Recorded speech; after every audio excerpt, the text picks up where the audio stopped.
And we're back next to the fire. Here in the Fireside chat, we're going to go over the 6th ranked team from the owner's perspective, the Backdoor Sliders.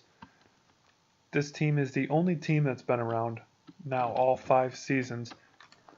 Its owner, Jon Mosel. Jordan's led this team to a 30-42-1 career record. The big thing though, playoff record, 2-9. This team has made it out of the quarterfinals one time. In all other 3 seasons, they were swept in the opening round. This team was power ranked 3rd going into the year based on last year's statistics. The roster includes Jon Mosel, Jon Gibson, Quinn Cloghessy, and Brad Kamstra. And before I get into these players, you know the drill. One quote, one statement. And for the Sliders, it was simple. Everyone has a key. It's time to change the locks. Most people either went to college or they got a job right away. If you got a job right away, try to get a house in the next couple of years, or if you went to college, you live with some roommates. But when you get a house, you got some roommates, you start handing out keys, right? Start giving a key to your buddy, giving a key to your girlfriend maybe, and then your buddies give keys to buddies, and then your buddies gives keys to buddies, and next thing you know, everyone's got a key to your house. It's got access to your house. This Sliders team has had 33 different people play for it in 4 years. The most out of any team, by far. That's 46% of the people that have played in Leroy. And it shows me one thing, inconsistent attendance. Jordan's lived in his bachelor years with this team. He's drafted buddies, he's handed out keys, he's let his house become a bachelor pad. And if he wants to get to where he needs to go, if he wants to get not only past the first round to a championship, it's time to change the locks, it's time to redecorate, time to get down to business. Because getting swept in 3 series in 3 years, 2 of those series in 2015 and 2017 were both to the Bush League Badgers, is unacceptable. It's just unacceptable. So I gave him a chance to explain himself. What have you learned in 4 years? What can you do better? What are you trying to do this year? And he said, you need a dedicated bunch of guys. That doesn't necessarily have to include a stacked lineup. You need to have talent to win, but you need to play well in order to do so. And this roster pretty well mimics what he's saying.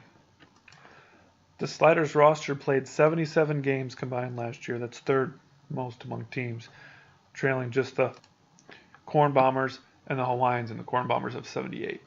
So there's a lot of games played between these 4, almost an average of 20 games per player. And so he's got the dedication, but does he? Does he have the dedication?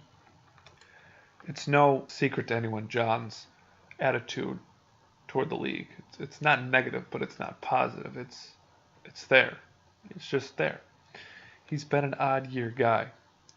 2015 won Mr. Leroy, the highest award you can win. It takes attendance and it takes skill involved to win that award.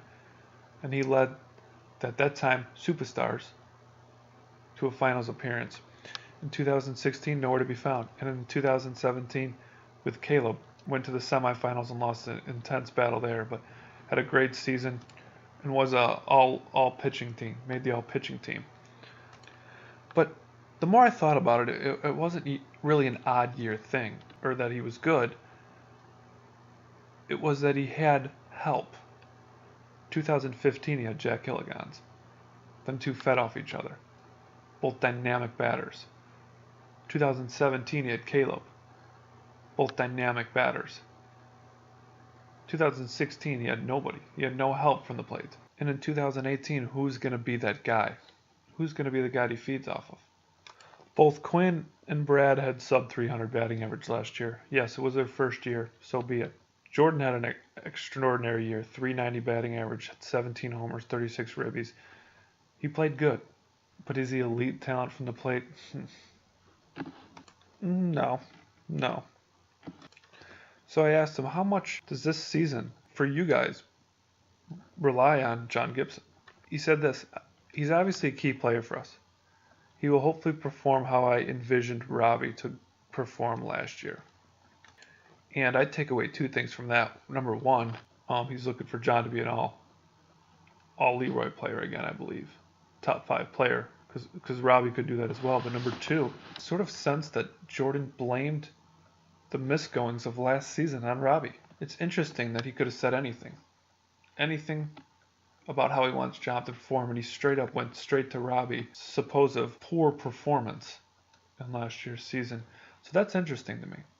But anyways, Jon Gibson, he's a stud. 4th in career homers at 76. If he has a full season, I think he can hit that 100 mark. 4th in ribbies, runs scored, total bases. He's been a stud. But a lot of people don't understand how good of a pitcher he is. He has a career 4.78 ERA. It's not the greatest, but it's there. In 90 innings pitched, he has 141 strikeouts, which is tied for 6th.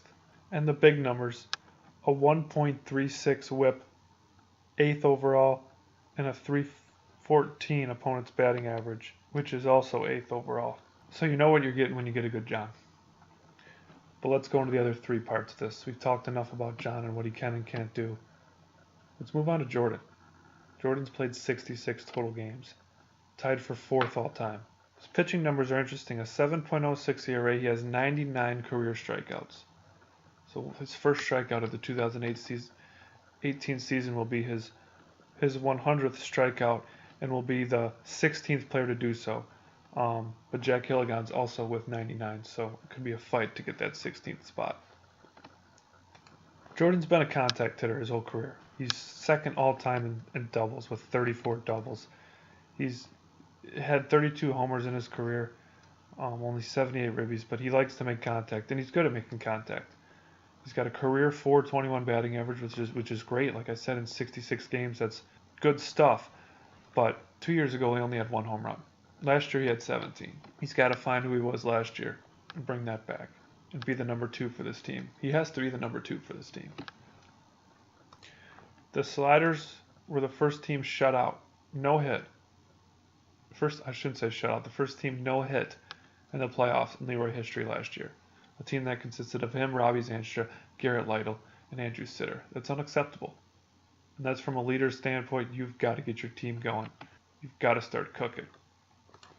So the other 2, couple newcomers last year, Quinn Cloghessy and Brad Kamstra. Brad Kamstra was the 4th round pick, and he actually had a better statistical season than Quinn Cloghessy.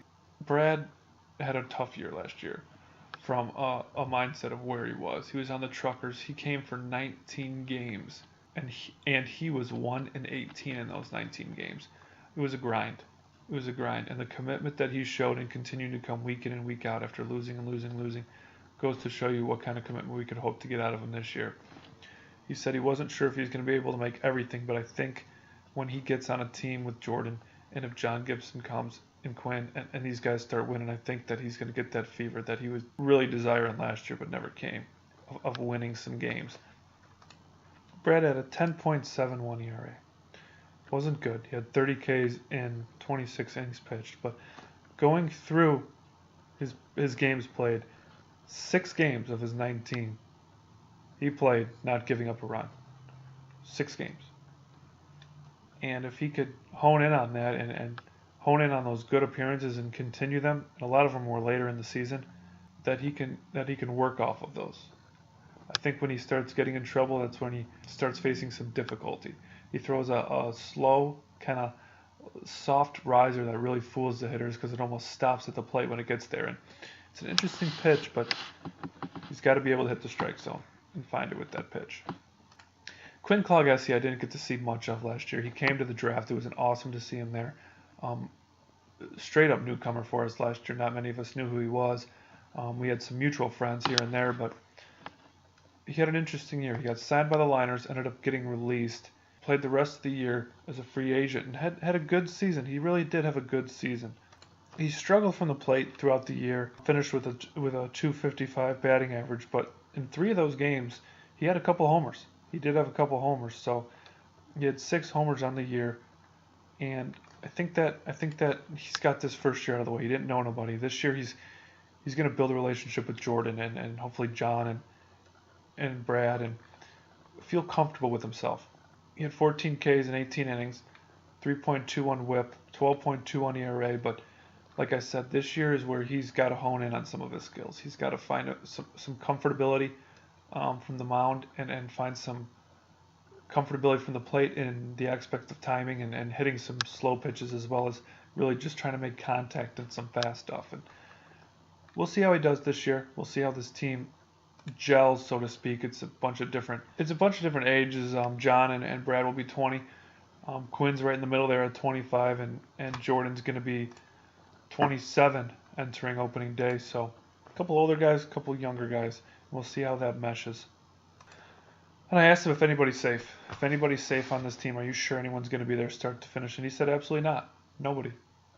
And I like this approach from Jordan. It's something that he isn't known for. He's known for keeping guys and giving guys almost too much of a chance. So we'll see if he plays out with it, if he's true to his word, if someone doesn't show up or doesn't come, and what he does, if someone's underperforming and there's someone available. But he's a friendship guy. When he gets to know you, when he sees you, he likes you, and I think it's hard for him to get rid of guys like that are committed. So his final grade for himself, he gave himself a B. Projected himself to go 12-8. And it was interesting when he said that, because he said he considered himself a B even though he didn't get his number one pick that he wanted in the first round. He said he wanted Jeremiah Wilcher. I think Jon Gibson's better than Jeremiah Wilcher, but it was interesting that I threw that out there. So maybe a little dab at Jon, maybe some high praise at Jeremiah. I don't know. I had him going 10-10. I think they're going to go 10-10 this year. I think that's the safe route. Jon's had some very high and low years. Jordan's had some very high and low years. We haven't seen Quinn or Brad what their potential is yet. So I can't really get behind this team too much. But if they all get better than last year, yeah, it'll be a great year for these guys. It'll be a great year for these guys. The problem to the other years is he brought his friends into his house. He brought his friends into the sliders. He gave everybody a key. He wasn't looking towards the future. He was looking towards the now, the have fun, the bachelor pad. Keys were everywhere. All right, let's change the locks. Let's change the locks. 3, maybe 4 keys away if you sign another player. And only let those players in your house. So when are we going to get to see these backdoor sliders? Everyone knows we get four games on TV. His first will be May 16th, second week of the season. First slot game versus the Leroy Clams. Then we'll get to see him again Wednesday, May 30, against the Squint Sluggers, 7:30 slot. His next matchup that you get to see on Facebook Live will be all the way July 11, as he will take on the Bush League Badgers. We'll get more into that game. And then finally, the final week of the season versus the Diamond Dusters. And I say let's get into that again because I asked him 3 teams he wanted to play. His number 1 team, the Bush League Badgers. The Badgers and Sliders have played 3 consecutive series in the playoffs. 2015, the Badgers swept the Sliders. 2016, the Sliders upset the Badgers in one of the top 3 series we've ever seen. And then last year, the Badgers no-hit the Sliders en route to another sweep. So this is a huge matchup. These two have played the most games out of any other 2 teams in the history of the league. And that's going to be an awesome matchup to see. He also wanted to play the Bombers. Simply put, two-time champions. And you want to play the reigning champs. And his last one is the Truckers. He wants to play me. He wants to play the commish. He enjoys some fun aspect of it. And we'll be happy to give him that out. But for sure, check out this team, May 16 versus the Clams. It'll be a good one. Jon Gibson versus Austin Gibson, brother versus brother. If both of them are back from college, that'll be another question mark. But I know they won't make the first game. This could be both of the Gibsons' first games, and it might be against each other on Facebook Live. So that could be a great matchup to watch. Other than that, check out the team page. Go to Leroy Wiffle, click Teams. Click on the logo. I just finished all the historical teams. Every team's now got a franchise history. If they're a new team, they don't have one. But all the teams that have had previous years have got a franchise history. You can see team records, former stats, former logos, former rosters. Everything's up there. The team pages are all finally finished up. And go like the Backdoor Sliders on Twitter. That's it.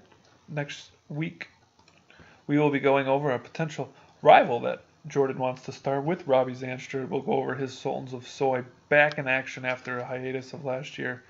Sultans and Sliders, maybe a new rivalry. We'll see. So catch us next